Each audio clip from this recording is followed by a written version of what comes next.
Hello and welcome back to the Rockies Now podcast. Steven is here, Adam is here, and Tom is here.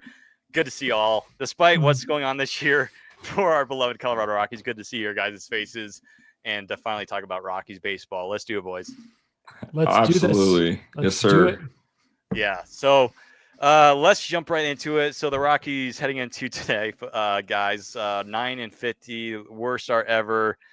We got Lux here in the comments. Good to see our guy Lux back. Hey, Lux, what's up, brother? See the squad. So, thank you, Lux. And we want to say hello to our Instagram followers. If you're watching on Instagram or X, welcome on in. Feel free to like and subscribe. Do it. So, guys, talk about the Rockies here. 9-50. Yeah, we suck. I've seen the comments are flooding in on Instagram right now. I think we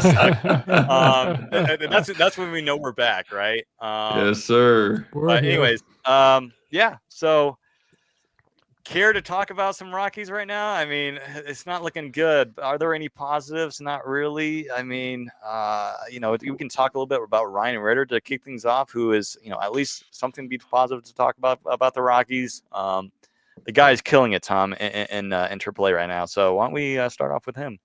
He is the one. I wouldn't say no. My apologies to other Rockies minor league prospects. There's some other guys who are doing quite well, but he's the one that stands out the most.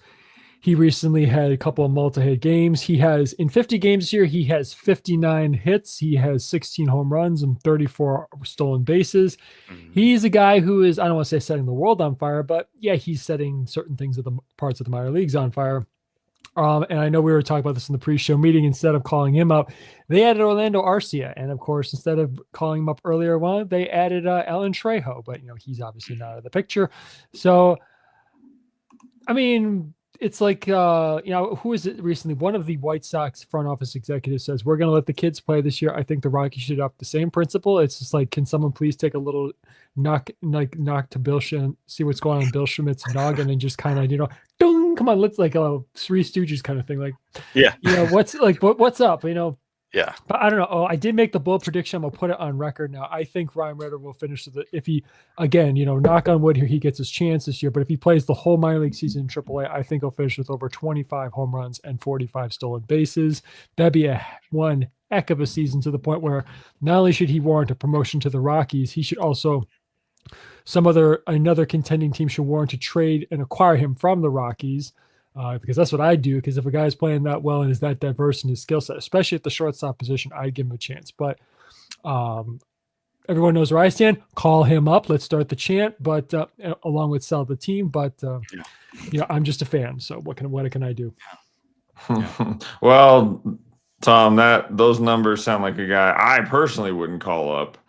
Because why would you do that? Why would you want a red hot young player to come up and, play well for your major league team when you can sign Orlando Arcia, right? I mean, if you get the two options, obviously Arcia is the choice here. 30-year-old Arcia who's got an OPS got an OPS of like what, 650 the last 2 years or something like that. Yeah. I don't know what the Rockies are doing, man, but I think that there may be a what is the opposite of an itchy trigger finger, a shy trigger finger, because they called up Veen, it didn't work out. They called up Amador, it didn't work out. They called up Dolander, it kind of worked out, but then he got hurt. So I'm wondering if it's now in their head that, hey, we call guys up and we're not developing them at the major league level. I don't know what their thinking is here. Or maybe they want to get Ritter more accustomed to playing second base, but they should have been doing that already. Like, there's no solid plan at second base in this organization. So why wasn't he, if they're not doing that, why wasn't he doing it before? So I just don't. It's hard to get people to go and see Kyle Farmer and Nick Martini, right? So, Yeah. Jackson here. He has a very realistic comment here. We got realistic trade. Yes. Pull the trigger if that's offered, please. Let's go. Dick Mumford. We can all dare to dream, right? I mean, Jackson, you're hired, man. You're hired as the GM, in my opinion. If you can somehow get Andrew, what's the Dodgers GM president? What's his name? Friedman. Andrew Friedman. Yeah. If you can fleece Friedman to do that, you should get a promotion to Rockies president. Yeah, and can we quickly mention that I think the Rockies are the only team in baseball right now that don't have a president of baseball operations. And I think, Adam, you alluded to. I've talked about that all the time. Yeah, dude. I mean, things really started changing when Kelly McGregor, rest in peace, passed away in 2010. It did. And you saw the shift to where the Rockies were relevant. They were not every year they made the playoffs, but they were good. They were sneaking on the edge of the playoffs. 2009, they made the playoffs. 2010, they almost made the playoffs, right? Until they choked the last week or two of the season. Yeah. But we were consistently doing well. And then once 2011 turned around and we started, thinking about looking to move on from Dan O'Dowd, former Rockies GM, that's when Dick really started taking over, and then he built his bar in right field. I will mention this. Orlando Arcia, if you look up his stats at Coors Field, they're not great. I mean, overall in general, his stats are not good. Like best is 220, 230, and this is at Coors Field. And so it's just, yeah. Well, Steve, I feel like Ryan Spielborg, shout out to him because I have reached out to him trying to get him to come talk to us. So I'm going to keep trying that. But shout out Ryan Spielborg. When Ezekiel Tovar got hurt, or he wasn't going to come back as quickly as they thought, the Rockies had to go outside the organization to get a shortstop. That's the state of the Rockies right now. A good organization has options within, right? Not only at the MLB level, but at the minor league level too. And they've done it again with this Arcia situation. It's like, why are we going consistently outside the organization for this option when we can't go outside the organization for a GM or a president of baseball operations, but we can go get like washed up in middle infielders? Like, I don't understand what they're doing. There seems to be no plan. And at the beginning of the year, right, it was a change in tone for me, because I was like, yeah, they're finally going to let the young kids play. They're finally going to develop everybody. And they gave Amador a chance, and he rightfully doesn't deserve to be at the major league level right now. Yeah. Along with our boy Tolia, who we'll talk about in a little bit. But, I just don't – it's hard to sell fans on what we're doing because there doesn't seem to be a plan. No. Yeah, we have a comment here a really good comment from Spy on Instagram. Again, thank you guys so much for watching on Instagram if you're watching from over there. He says, the only thing with the young guys I fear is that they could lose their confidence in struggling at that major league level. Some athletes don't have the issue, but some may have it, and it could hurt them more than gain. And that is a really good comment, because now you're in a situation to where they have all this pressure to perform. But also, too, it's just like the way the lineups are now these days, it's horrible, man. And the Rockies, they have never developed well whatsoever, minus a few players in their history. But you feel for the younger players. And then we have another comment here. Where is it? I think Ty says, are we worried about Veen? We are a little bit. Of course, a lot of Rockies prospects. We all are. Where's that comment? Jackson. Here we go. He said on DNVR podcast the other day, they said that the Rockies lost all faith in the Adil Amador bat. And it's like every single, listen, I know Amador has not been hitting well, and we kind of saw it on the wall that they were going to send down Amador, but it's just like, so you're going to go out and sign an Orlando Arcia, who at best is like a 230, 240 career hitter, and in his career at Coors Field hasn't even hit above 250, only like 4 home runs or whatever, like 4, or I might be wrong. Somebody double checking me on that. I'm not the greatest stat person, but you're talking about a pretty much a Kyle Farmer type of guy in Orlando Arcia, maybe a little bit more power. He did hit a home run today, which was good to see, but it's just everything the Rockies touch, Tom and Adam, it's just it turns from gold to copper, or worse than copper. It's just fool's gold, if you want to call it that. It's just, I don't know, man. It sucks. So you feel for the younger players, and I really do feel for Zach Veen, because I think he went down to the ACL league, which is the lowest you can get, and he's not doing well. It's just I think, and I think Tom wants to touch on this a little bit too. I want to talk about that comment about mentality. That's an organizational issue, okay? Because good organizations have the mental fortitude at every level, right? Yeah, you're going to struggle, yeah, but we're going to help you get there. And I think there's a huge disconnect between the players and this organization because, I mean, I don't know everybody who works for the Rockies and at every level and all that, but you would have to believe at some point that there has to be a level of embarrassment for playing for this organization at any level. You have to believe if those kids are looking up at the major league team and saying, is this what's going to happen? I guarantee you they're like, is this what's going to happen to me? Is this what's in store for me? Am I going to succeed with this organization?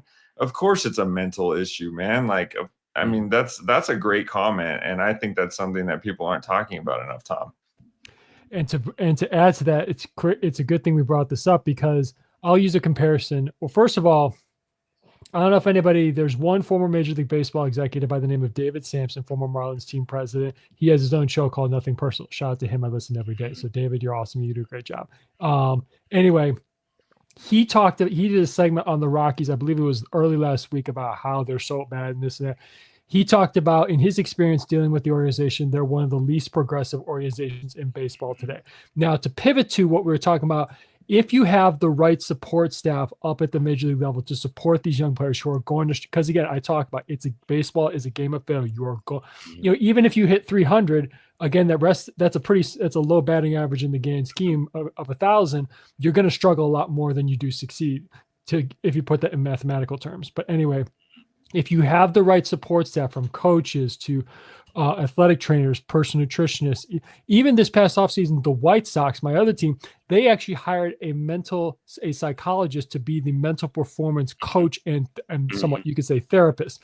That's something that this team really could use because I did a quick skim while you were talking of the staff director. I don't see anybody of that particular job title.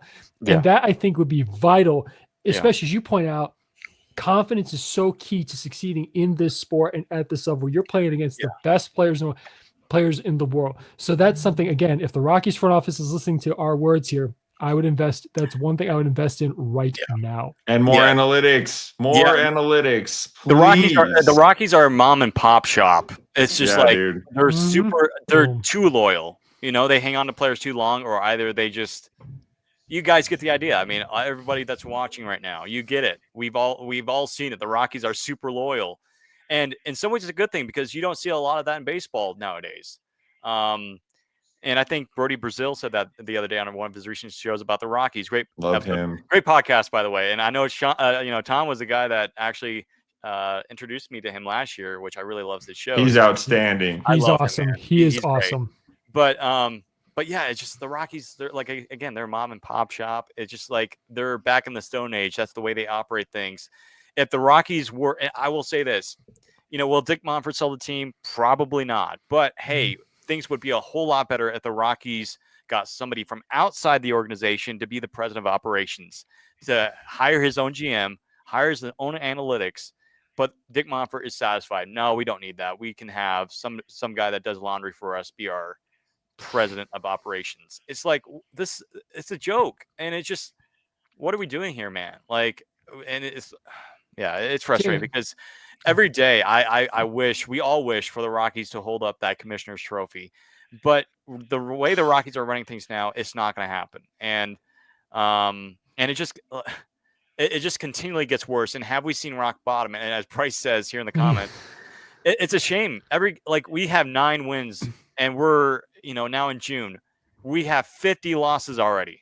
We're already halfway to 100 losses, and we just hit the month of June. First month, it's just 27 games behind the Dodgers. It's going to be June. It is June 1st. I mean, I don't know if anybody can get in touch with Monfort who listens to this podcast, but dude, I'm telling you right now, we don't deserve this, man. We don't deserve this. Listen, Dick Monfort's a great guy. He's a very kind guy. I've heard. Sure he is. Awesome. Sure he is, yeah. But it's just like, step back from baseball operations, Dick. Like, you're not you should not be getting involved. That's not what an owner should be doing. Mm. Give that to the baseball guys. I will give him if I could give him one piece of advice, here's what I'd tell you. Because again, I went through a similar problem last year with the White Sox. Here's the thing. Now, there's a big difference between Dick Monfort and Jerry Reinsdorf, and I don't need to get into that whole shtick because I don't think people want to hear my complaints about Jerry Reinsdorf. This is a Rockies podcast. But the point I'm being is, topic. during all of last season, Jerry Reinsdorf didn't give a statement until the end of the season, and it was a letter released by his staff. If I am Dick Monfort, this is what I advise him to do. I advise you to hold a press conference. You get out there yourself and you speak. We want to hear directly from your mouth, and you should take some questions from this because we deserve answers. We should hear you speak from your own mouth. I don't want a statement. I don't want a written press release put out on X or Instagram or the Rockies personal page. I don't want that garbage. I want you to speak to us. I want to hear those words from you. That's what we deserve, especially considering we're packing your ballpark with 25,000 plus nightly. And again, I'm not trying to get into a rant here. I don't want to set anybody off here. I'm not going to get red in the face. But the point is, you have to hold some form of accountability to us. Yes, and Steven, you don't need to look any further for the clip to post. That was it. That was it for Post this it. podcast right Clip there. that and post it. I don't care. Go right ahead. I think I speak for every rock. I don't want to speak for everybody here, but I pretty much I think share the same frustration as all Rockies fans. I forgot because here on the platform that we use, we actually have the ability, I think, to use video clips, which we're gonna have to find that. I don't have the ability to download it right now since we're live, but we'll try to find a way to have some meme clips on another podcast episode moving forward. Before we get to Ty's comments here, I really like That's Good Sports on X. He's Broncos fan. He does Broncos coverage. He's a hilarious guy. I love his content. But he posted this literally about 6-7 minutes ago. Scotty Scheffler, the golf player, he has played in 3 he's won 3 tournaments, I believe, in the last 4 tournaments, whatever it is. The Rockies in the last 28 games, they've only had 3 wins. So it's just there's a golf guy that's doing better than the entire Colorado Rockies team. Well, and there was another stat too about how many the Broncos gave up more than 20 points last year or whatever, or lost by 20 points one time last year, and the Rockies have also lost by 20 points or 20 runs. Yeah, that's insane. But I wanted to say something here, Steven. The other night, my girlfriend and I were talking. Shout out my girlfriend, by the way, because she's listening. Love you, babe. Let's go. We were just trying to decide what to watch the other night. And I was like, I really want to watch a baseball game. But like this stuff is just not. I mean, I told her, I was like, I really wish that I would want to watch a Rockies game, but I don't. I don't. Like I was there against the Yankees when they won because I took my little league team there, and that was a blast because we got to walk on the field and parade around and stuff in our uniforms, our team uniform. But like that was a good game and it was enjoyable and I had fun and the Rockies won and they played good baseball. But other than that, guys, can you tell me a time this year when you were like, oh man, I'm going to turn the game on? I mean, because I haven't felt that way at all. And that breaks my heart because I've always been that guy. When I was like in high school, my friends would be going out drinking and partying and meeting girls and stuff. And I would stay home to watch the Rockies, dude. I would stay home to watch like Corey Dickerson and, all these guys, all these like Rockies exciting players the Rockies had. And I just loved the Rockies and Brandon I still Barnes, do. Dude, but Brandon like, Barnes. Brandon Barnes. Yeah, dude, just like so cool. I don't understand why like to Tom's point, if you don't have that planned right now, you should have it planned. If you don't have plans in place to fix this, if you're not embarrassed, you need to see yourself out. Because we're here covering your team, and it's not the players' fault. It's not the player. They're just playing. You know what I mean? It's the GM and the owner. It's their job to get everybody in a position to succeed. Yeah. It's the owner's job to set up everybody at every level to succeed. None of that is happening. And it's just super sad, man. It sucks that I don't want to watch the Rockies play at all for the rest of the year. And it's June 1st. Like, that's just crazy to me. Yeah. It's gotten to a point where I was thinking about this today, actually. last year, despite how bad we were last year, the last couple of years, I was still watching. I watched almost every single game last year, and just a couple of weeks ago, I said, "Nope, not anymore. I can't." It's just there comes. It breaks my heart again, like you said, Adam. We're all Rockies fans here. We're all diehards, but it's just this is a worse team than last year's Tom's White Sox. It's just that tells you how. And then the Rockies are satisfied. They're just making excuses after excuse. Bill Schmidt has the full support of Dick Monfort. It's just, yeah. But Can we talk about Evan's question, Steve? Yeah, because I love to answer that. Let's go to Ty first. There we go to Evan. Yeah. So let me find that. Here we go, guys. Talk about what they can do. No free agents want to sign. Owner won't overpay. Won't develop well. What would you guys do? So I'm gonna hand it off to Tom here. Oh, okay. I'll go. Well, if I guess talking for two things. First perspective, if I was the owner, I would say, Bill, it's time to move you to an assistant and advisory role, and I would purge most of the front office and start over. And I think Adam made this comment on one of our previous episodes. I would talk to all the great teams that develop from within, the Guardians, the Rays, Brewers. Yeah, Brewers and interview as many of the top candidates as I can. If I don't hire them, get ideas. Hey, what do you guys do? How do you guys do this and that and all that other stuff? How do you guys invest here?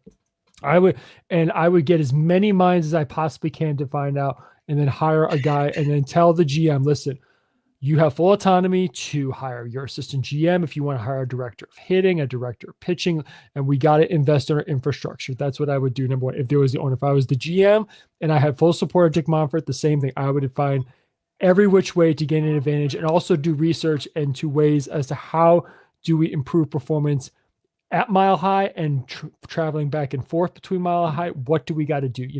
You have to find every little detail you can within the rules to find ways to win. That's what I would do, because like I said, it's no secret the Rockies need to be more progressive in terms of every aspect of running the team and there. So that's what I would do. Adam, I'm sure you've got some more ideas because we've talked about it off camera. Yeah, well, I think you hit it at Adam. I do, man. I love her. She's awesome. We've been together for like a year and a half. But what I would do at the major league level is all my outfielders would be speed guys. I would draft and develop gap hitters, not power hitters, gap hitters. You have to start using Coors Field to your advantage. Almost every person, except maybe the first and the third baseman, should be speed demons on the Rockies, because the outfield is so huge there. Like, why aren't we taking advantage of this? You know what I mean? I think, in my opinion, we keep drafting the wrong players. We keep drafting high school players, number one, which we need to stop doing that. Yeah. And then number two, if you're going to develop pitching at Coors Field, it has to be ground ball pitcher. It just has to be.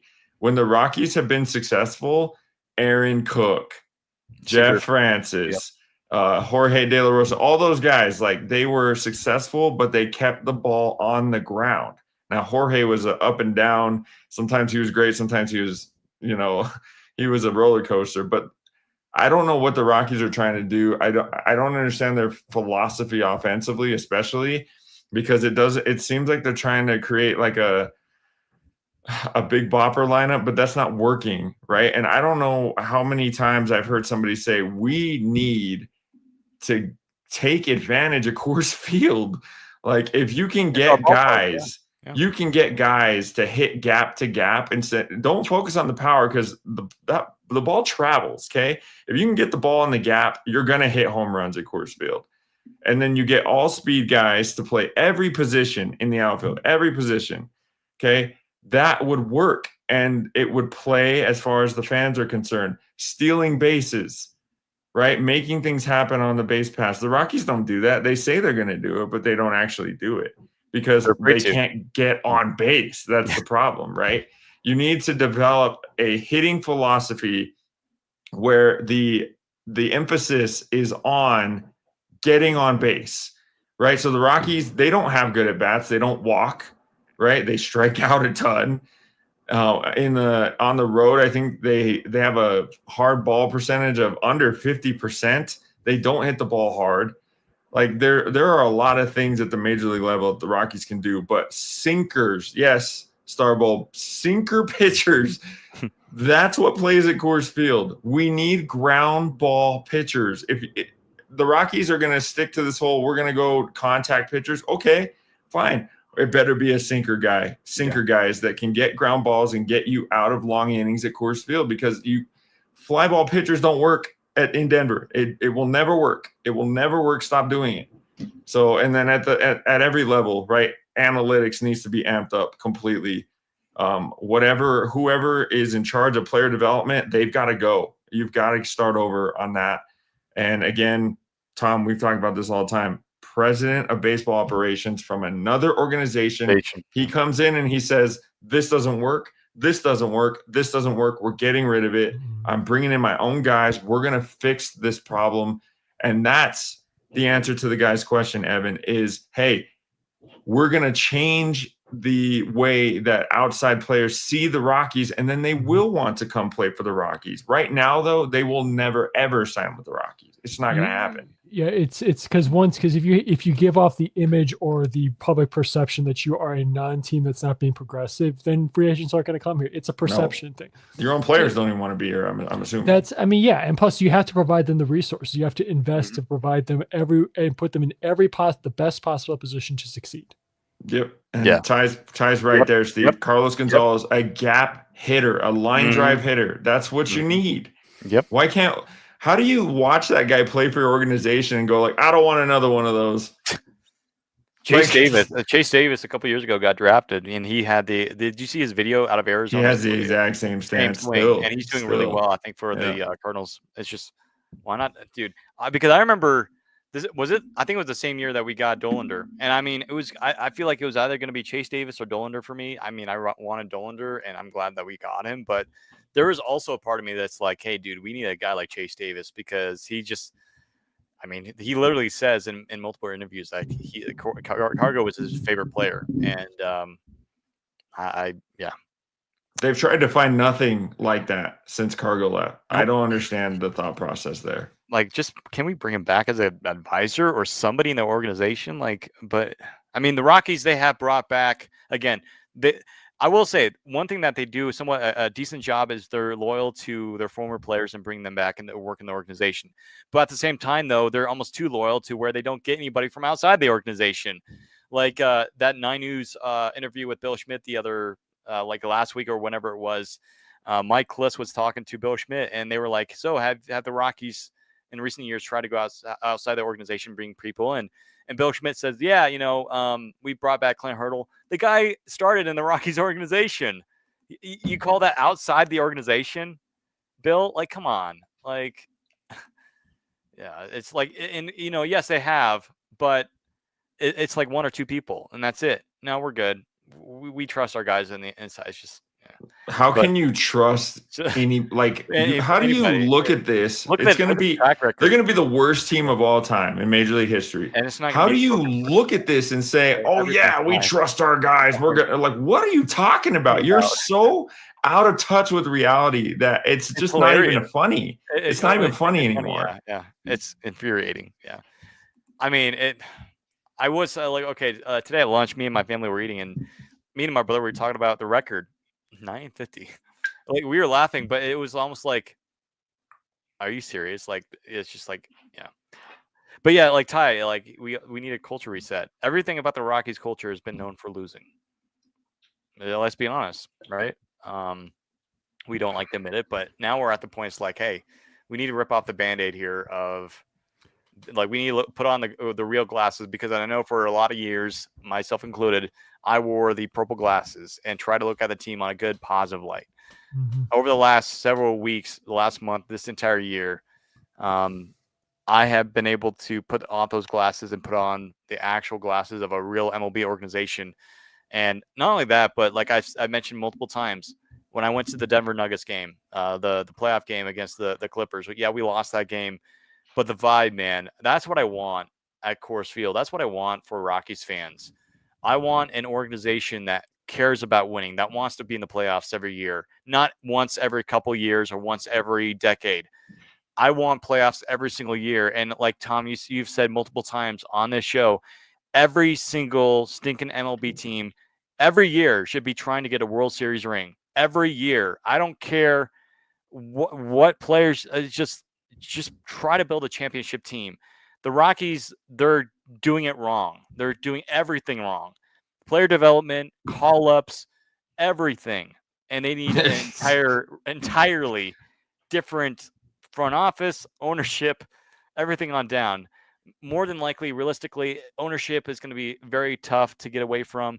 But let's first step, bring in a president of baseball operations, and then we can start thinking about moving on. And we don't know. No one from the Rockies now. No one from the Rockies previously. Yeah. Do not bring John Mozeliak back after the Cardinals fire him. Do not do something like that. Again, I mentioned that before on the show. John Mozeliak was a Rockies front office person years ago when the Rockies started. Do not bring him back. I would be infuriated if they hired him, dude. Because he's leaving St. Louis this year. And I know. No. Yeah, everybody in the organization there hates him. I think he's officially retiring from at least not from work altogether, but I think he's retiring from. I think money. Well, I think he's retiring from the industry. There's only a few big name executives in the game right now that I would invite in to run the baseball ops department. One of which is Dave Dombrowski, and maybe Brian Cashman, but that's a pipe dream at this point. Dombrowski and Monfort would never work, but that's a great idea. I mean, Dombrowski wouldn't be afraid to spend Dick Monfort's money, but then I don't think Dick Monfort would write as big a check. Yeah. He wouldn't write again. It's not he wouldn't write a big check. He has, but he wouldn't be willing to write the big checks that Dombrowski would ask him to write. Like the Kyle Tucker, he would go if you brought him in. He would go after Kyle Tucker immediately. Let's go get Tuck, dude. That would be. But can I talk about something real quick, Steven? Because Tom brought this up earlier, and I think this is something that every baseball fan should be talking about. There is an epidemic in this league specifically with owners that just do not care to win. They don't care about their fans. They just want to collect the money. The Orioles have this problem. The Rockies, the Pirates, the Marlins, the White Sox, the Mariners. There's so many teams every year. We're like, oh, they're not going to do anything because it's not a market situation. It's not that they don't want to spend money, or it's not that they can't spend money. It's not that they don't want to spend money. They have no interest in being an owner of a baseball team other than collecting money from fans. And it's just outrageous at this point that there are so many fan bases in Major League Baseball that open the season every year and they're like, we have no hope.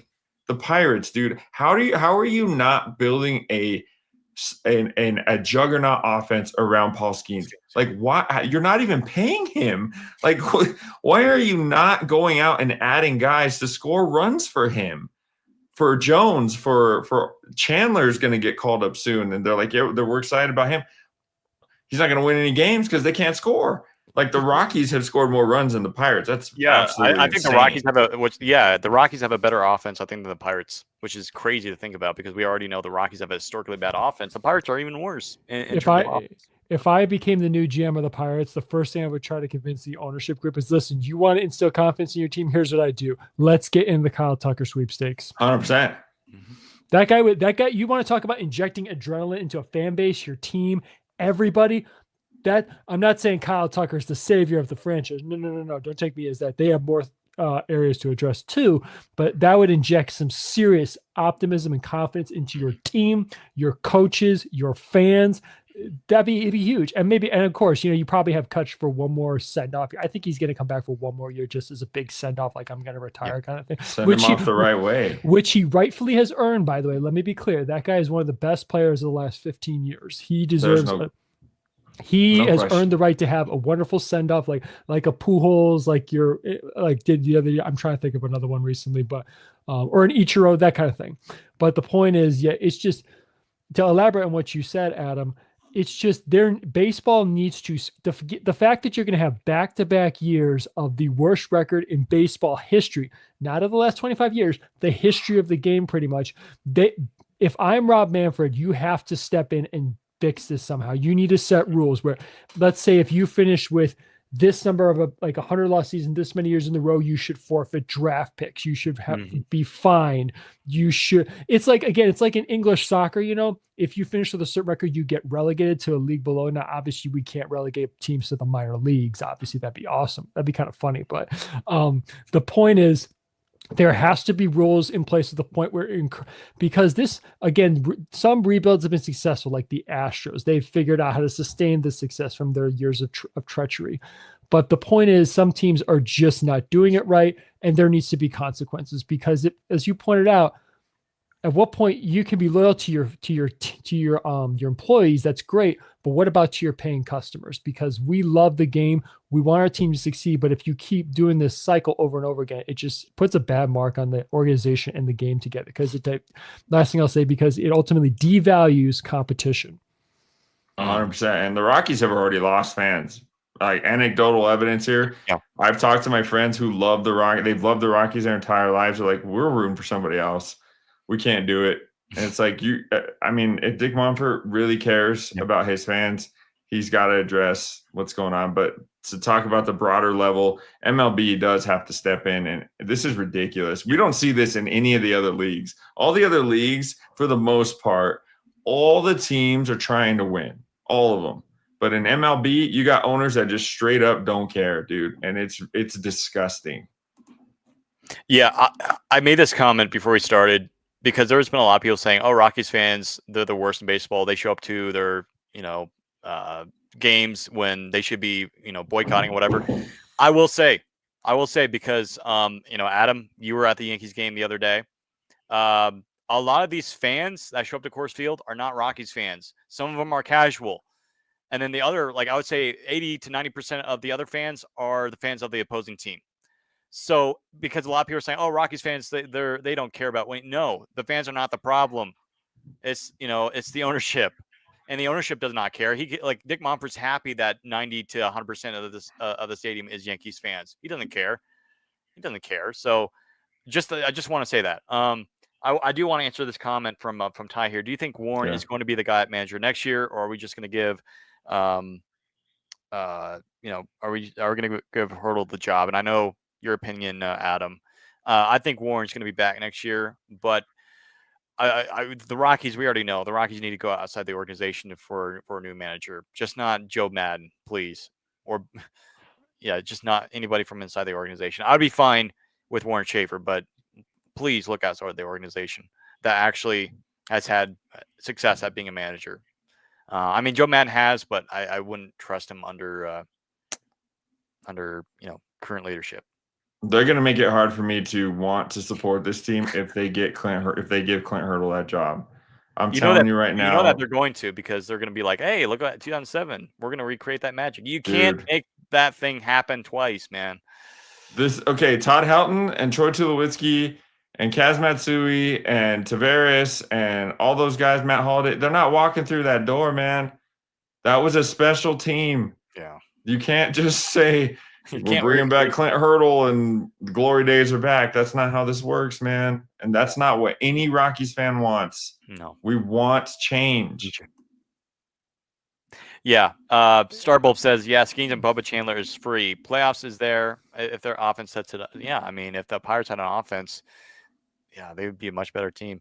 Our guy Patrick over at 5280, he says, when they're good in 10 years, at least we won't be called bandwagons. There we go. We'll never be called bandwagons. Nope. Never. Oh my David God. Ross. I will say, from a Chicago standpoint, let me give you this. I'm not a Cub fan, but I watch, obviously, that team win the championship from afar. David Ross is again, one of my best friends is a diehard Cub fan. Here's what he has relayed to me, and I share a similar opinion. David Ross is a good players manager, but when it comes to, and he understands the strategy and everything well, because again, former catcher, but I just don't think he'd be the right fit for this team, because given we have so many holes to fix, I think Ross would be a good addition as a bench coach. I don't think he'd be the right fit as our manager. Good idea, though. Yeah.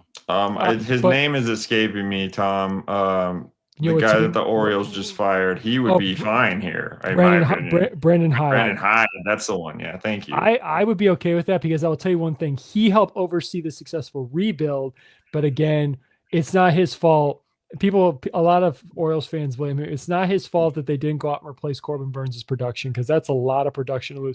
Then people are coming at me saying, "Oh, one pitcher ain't going to help this Orioles team." I'm not implying one pitcher. The fact is they didn't replenish their pitching. That's why they're doing so awful. Did you hear about? We Corbin saw that. Burns? We talked about that. Today? Yeah. Did you guys hear about Corbin Burns today? Apparently, he somebody like I think it was a John Boy Media saw lip read Corbin Burns today, telling the D-backs trainer that his arm popped and he doesn't. Oh no! Oh, yeah, dude, Corbin, you got to be kidding me. Again, if you're watching on Instagram or X, just clarify for me because I saw that right before we started. I saw some John Boy Media saying something that Corbin Burns told the D-backs trainer that something popped in his elbow. That's if that's the case, if that's true, again, not 100% sure or not. He's had that multiple times.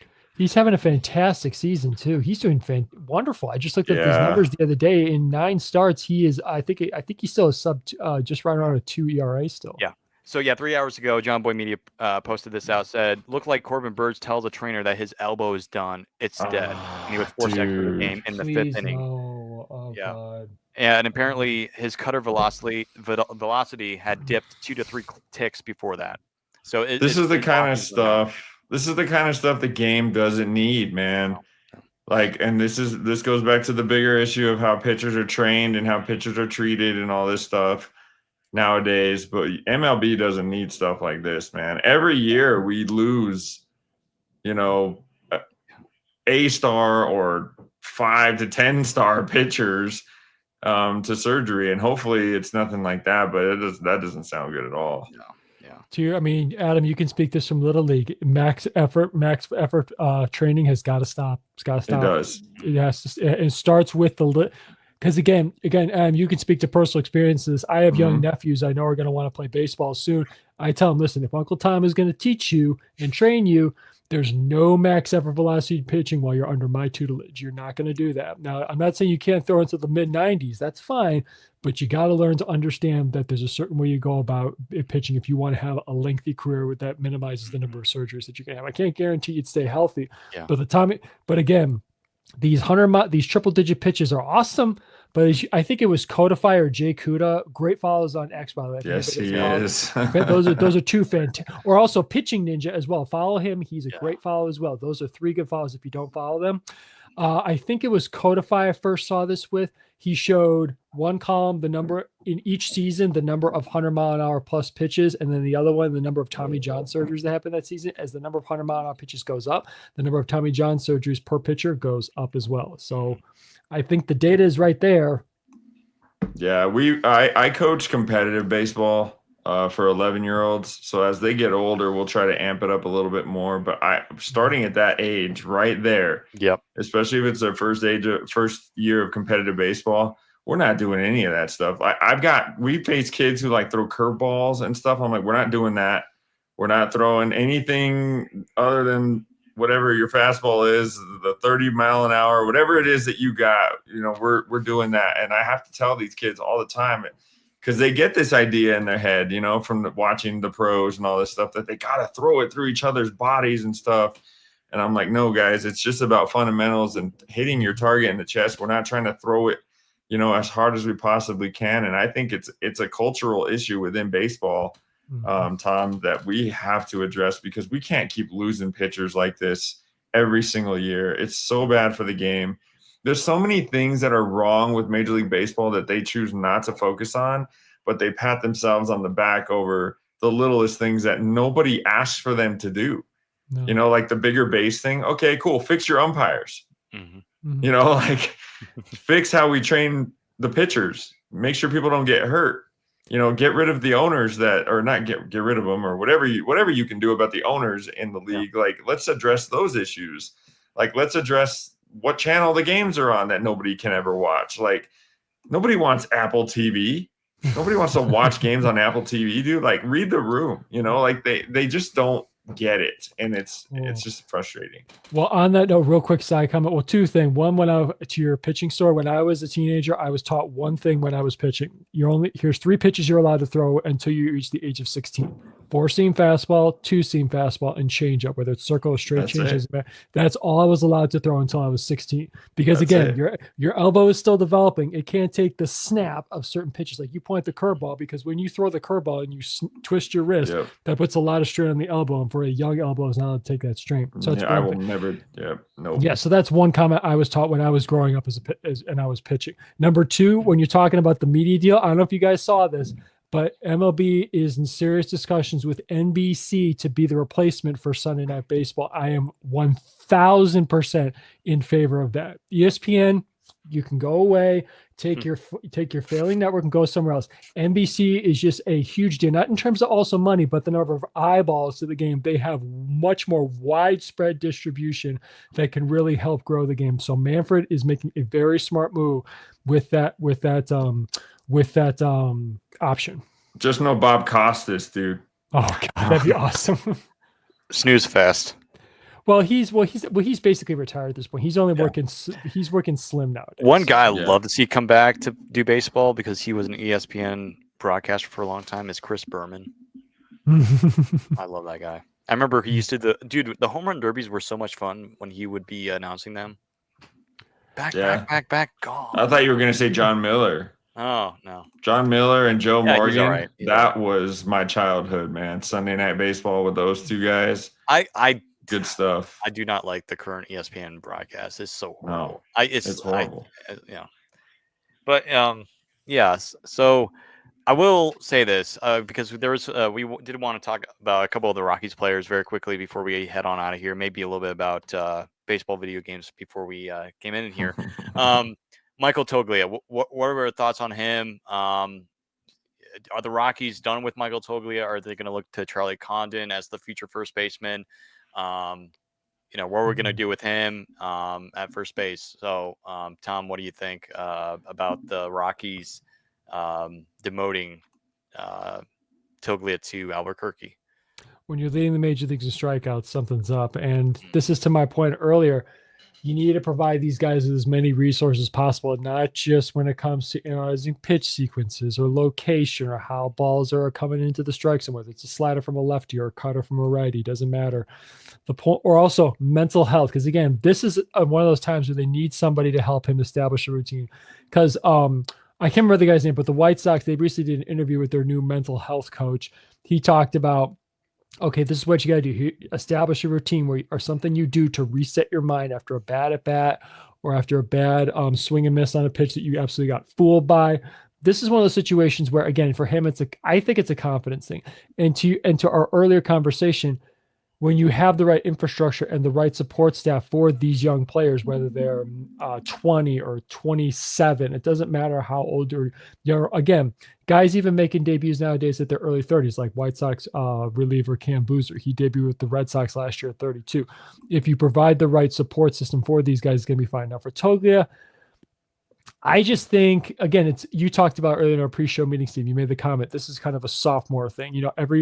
Every pitcher experiences at sometimes some longer than others an extended sophomore slump. I think he just needs to understand, okay, this is how this kind of pitcher's attacking me. This is how this pitcher's attacking me. This is the sequence as a lefty and a righty. Again, there's so many different scenarios, but there's so much being thrown at him. Try and simplify your process and just get back to basics. I think that's what he ultimately needs to do, and I think he's going to be just fine. Defensively, I'm not worried. He's still he's still, I would say, on his way to being a great first baseman. My question is just, again, for him, just take everything you know, simplify it, because he's got the power. We talked about this. He's got the raw power, and I think he's got also the right eye for the strike zone. To anyone who comes to him about this, he's not going to hit 300 average. You can throw that out the window, but I think he can still get on base at a 350 or above. And I still think the 35 plus home run power is there. He just got to simplify his process. Yeah. For me, Steve, the Rockies' young hitters need help in not getting themselves into those situations where they're down 2 strikes.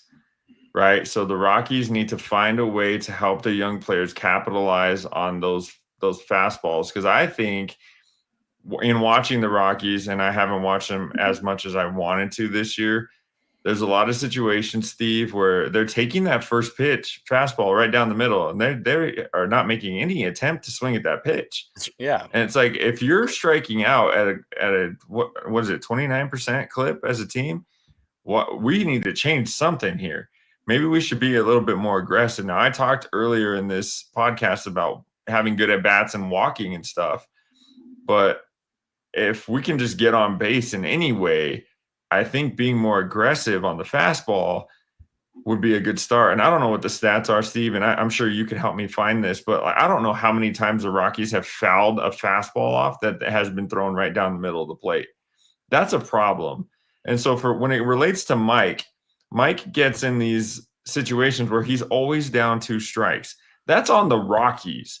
Okay, because they need to help their players not getting to these situations. They need a hitting philosophy that works for everybody, and that doesn't work for them. And Mike, if you're listening, dude, we 110% back you at Rockies Now. We think you're an awesome player, dude.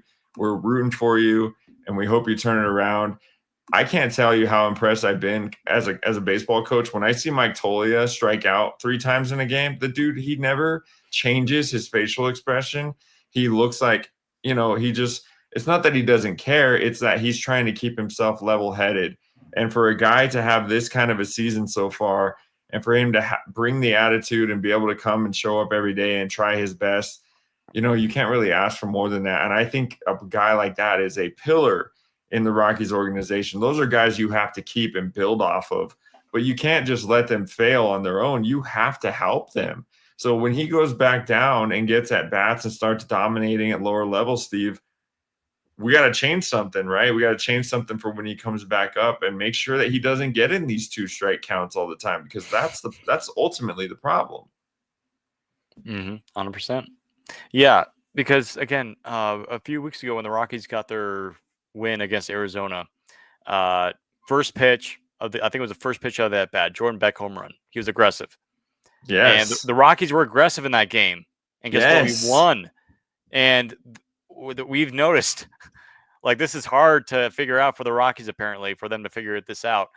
When you're aggressive, the odds of you winning the game go up drastically, like by a lot.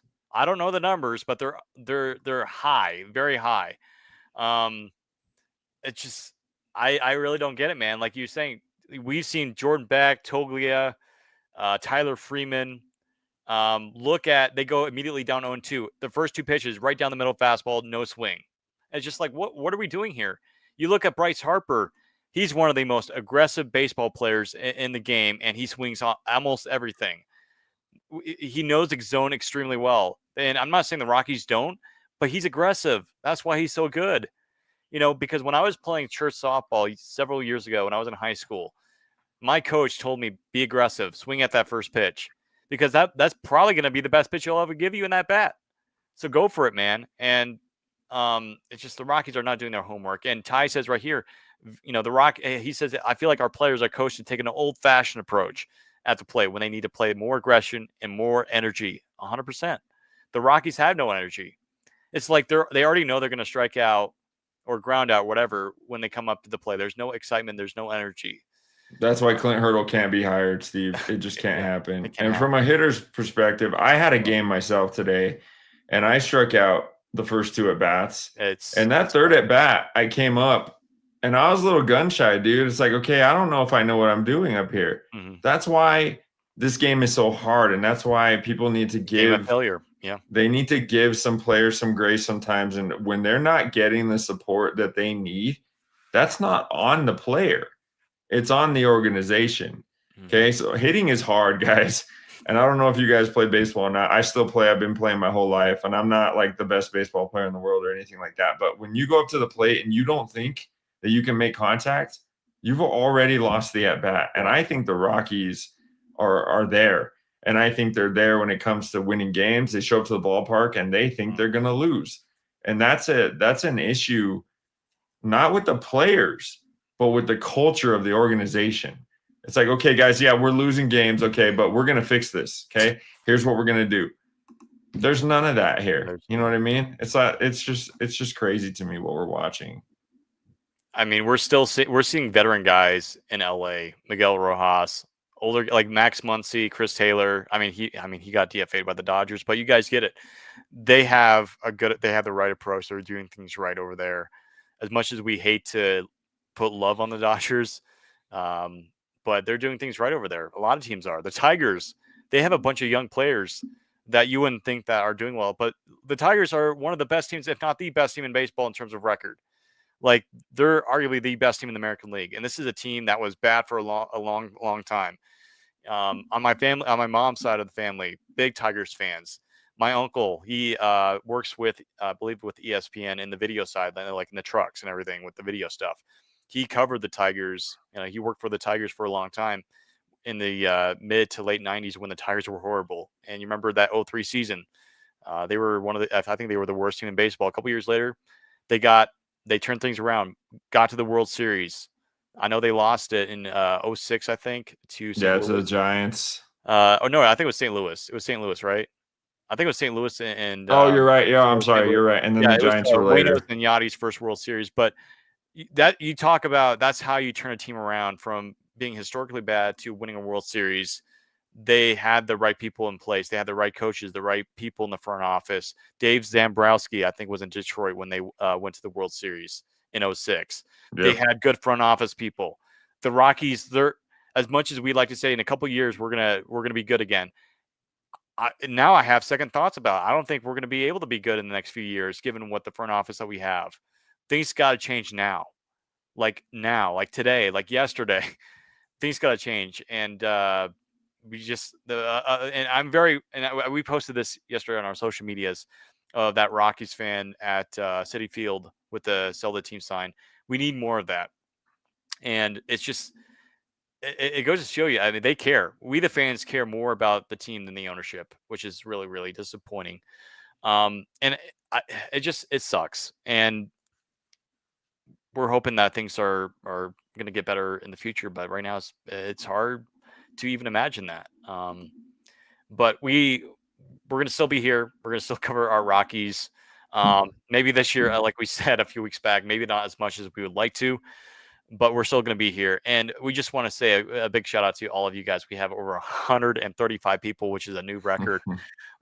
Thank you guys so much. If you're watching on YouTube, Instagram, or X, we love you all. And we're in this for the long run, right? We're going to suffer we're all going to suffer together through this. As Adam said the other day. We're going to suffer. We're going to suffer with you guys. And then we're going to celebrate with you guys when it turns around. So we're going to have to do a show when that happens, and it's going to be the best show ever. Oh, it'll be a highlight of our lives. If they win the World Series and when we're all still together, I'm gonna have a big bottle of champagne. I'm gonna pop it open. You're gonna watch me spraying like this. I'm gonna be just like the players in the locker room with Rockies now at the World Series. I'm gonna be. I'm actually first gonna cover my walls in plastic and simulate the game, and I'm gonna spray champagne everywhere. I don't drink, Steve. Yeah, I don't either. When the Rockies win the World Series, I will have a drink with you guys. I'll have a beer. Yeah. Well, yeah, I'll do sparkling cider as a guy that doesn't drink alcohol. I'll have apples, hot, like whatever the sparkling cider. That's kind of close to champagne. People will think it's alcohol. We're good.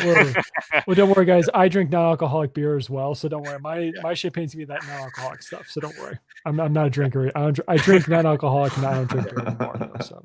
Well, but no. I was just thinking of this today. Just imagine, let's just say the Rockies don't change anything, but hey, I mean, this could be a year where, I mean, next year could be a year where like, hey, we're gonna turn things around.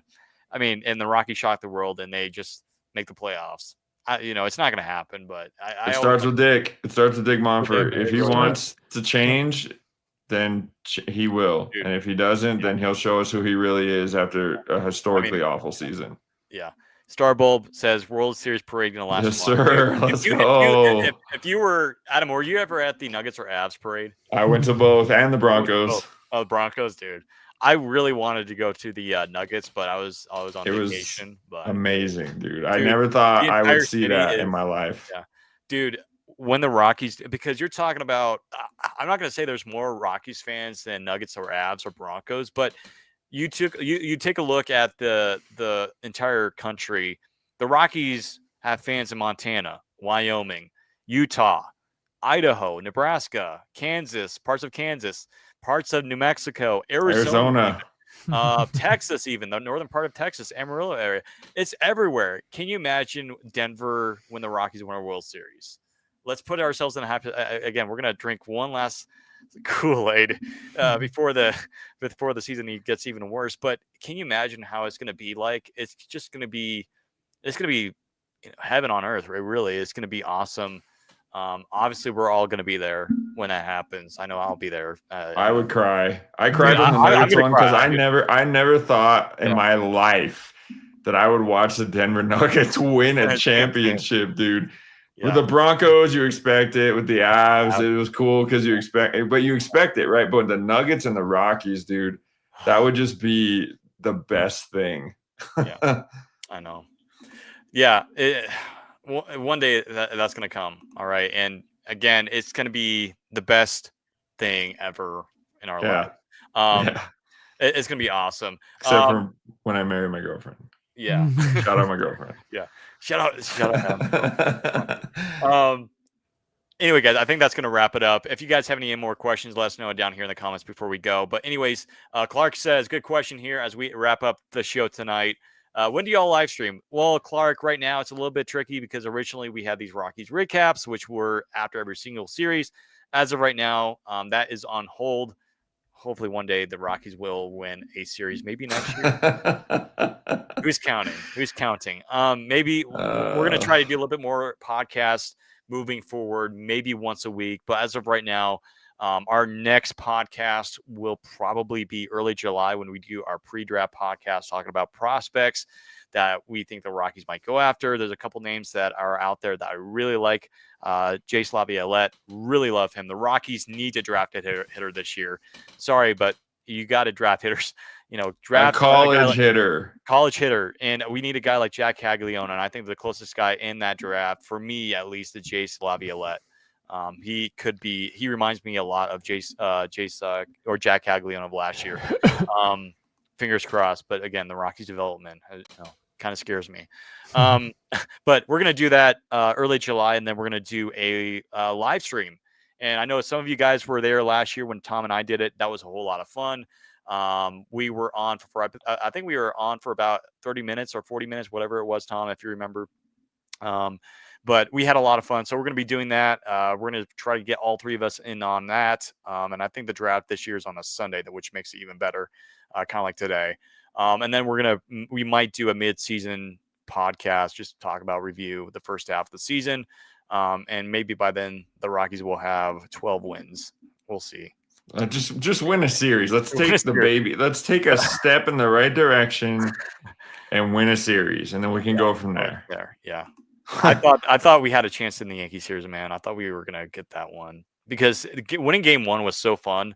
Seeing all those Yankees fans, and that makes things so great, even despite how bad everything has gone this year. Seeing all these opposing team fans comment, "We just literally lost to the worst team in baseball. We suck," and oh man, it was awesome. I loved it. Hopefully, we see more of those comments, please. The funnier ones, Yankees fans always say, "Hey, where's your rings? Where are your rings?" And that's accent. We've been around for like 30 years. Yeah, 30 years. We've been around for like a long time, bro. Tell that to the Pirates or the Reds. The Reds are the oldest team in baseball, right? I think so. Or is it the Tigers? The Tigers are up there.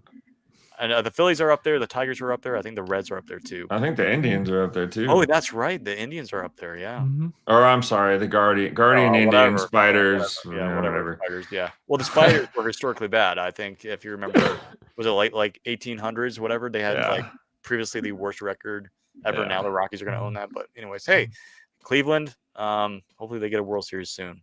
Well, they have, but it's like they have the longest drought in baseball, I think now.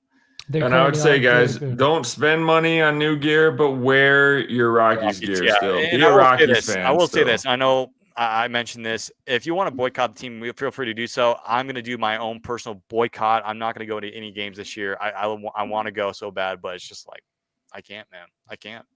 Yeah. I can't. Yeah. I love the Rockies. I'm still going to wear the gear, but I'm not going to go to any more games. I'm not going to buy any more merch. I already have enough Rockies merch as it is. I mean, I could cover my entire room with Rockies merch. But it's just, it's hard, and we're kind of done with Dick's games. We're ready for change, real change, not where we're gonna switch things around and maybe that will help. It's not checkers, dude. It's not Overhaul. switch. Yeah, we need to overhaul. Exactly. Yeah, it's just things need to change. But anyway, guys, thank you guys so much. We have over 140 people, which is insane. Thank you guys for watching. If you are new to the YouTube channel, we would love for you to come on and join the Rockies Now family. A great community over here. And Patrick, our guy who is, again, he covers the Avs over at 5280 Media. He also is a writer for us here at Rockies Now. He has a May recap article coming next week. So I guess that's our plug for the night. So Patrick, great job as always. Sure. And if you're a Denver sports fan or if you're an Avalanche fan, feel free to follow us at 5280 Media, where we cover the Avs, Nuggets, and the Broncos with Broncos Source coincided over there, which that's Adam's other pod. Go check that out with Adam and Sean. And we have Broncos content coming up as we go to OTAs, right? Yes, that's sir. starting up, Yep. dude. Yep. Did you see some of the videos, dude?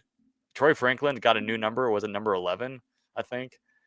I forget. He changed the number. It was like 16, and now he thinks he's like number 11 or whatever. But Bo Nix looks really good. Arm looks Plan great. the parade, boys. Plan the parade. We're gonna drinking win in the Santa Clara. juice. I drank the Rockies juice, and that turned out really well. So, but I just want to say, Steve, Tom, it's great to talk to you guys on here again. It's great to see you guys. I'm glad to be on this team, man. And it's a bummer that we're not very good, but our team is good and our fans like us a lot. Yeah. So we appreciate all of that.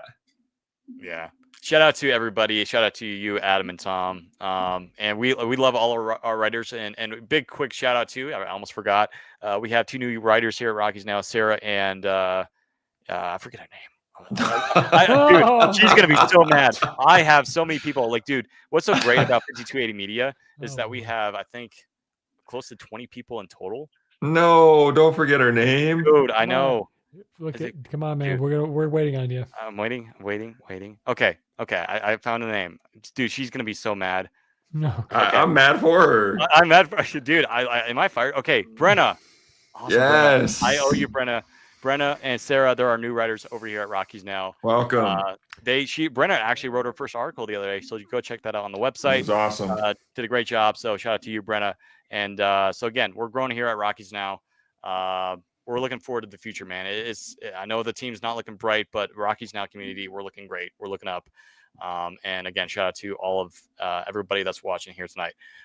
Again, if you want to watch more live streams, feel free to like and subscribe on the YouTube channel so you don't miss next live stream whenever we go live. If you don't follow us on Instagram or X, feel free to follow us over there. We have over 5,200 followers on Instagram, and we just passed over 1,000 followers on X, which is really, really cool because it took us for a long, long time. And I know Tom and I, we were like looking at that number creep up 900, then to 1,000, which was really fantastic. So, because the best part is that says the 1K. 1K, yeah. Yes, sir. Yeah. So there you go. Folks, again, thank you so much for coming on in. We'll see you next time over here at the Rockies Now podcast. And as always, go Rockies.